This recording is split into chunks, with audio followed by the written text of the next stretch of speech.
Je m'interroge ce jour sur la question de l'interdiction de séjour formulée par l'ambassade des États-Unis aux diplomates camerounais en fonction depuis plus de 5 ans aux États-Unis.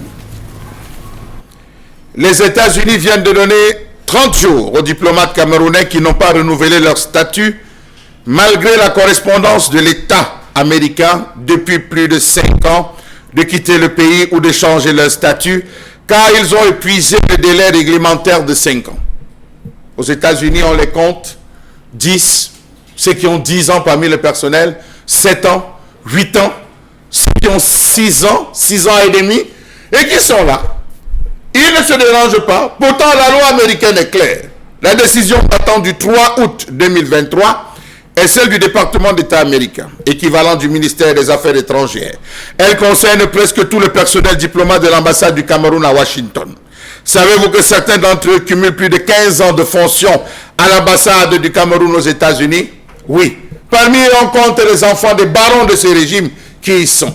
D'autres ont tout simplement été infiltrés. C'est des hommes d'affaires, des propriétaires, mais ils sont là, ils travaillent en tant que diplomates, mais n'ont jamais pensé renouveler. Pourquoi va-t-on dire que ce qui s'applique au Cameroun s'applique au niveau des États-Unis? Que non, car les États-Unis, le département américain est formel là-dessus. Vous devez littéralement quitter le pays. 30 jours. Le département d'État américain demande aux vieux personnels diplomatiques de rentrer chez eux. Le gouvernement américain avait pris cette loi sous Donald Trump de ne plus délivrer des titres de séjour excédant 4 ans aux fonctionnaires africains afin de faciliter le renouvellement, afin de faciliter le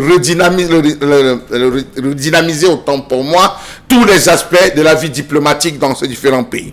L'actuel ambassadeur du Cameroun aux États-Unis, M. Henri Etunje Somba, a été nommé par le président de la République du Cameroun le 11 avril 2016 en remplacement du précédent Joseph Bienvenu Charles Fouattangana. Donc il faut calculer sur tous les plans. Depuis le 2 août 2021, la durée d'acceptation de l'accréditation aux États-Unis des personnes affectées à une mission étrangère bilatérale en tant qu'agent diplomatique, personnel administratif et technique, fonctionnaires consulaires, employés consulaires, personnel de service ou membres du personnel est limitée à 60 mois, soit 5 ans à compter de la date à laquelle les fonctions bilatérales sont prises en charge aux États-Unis.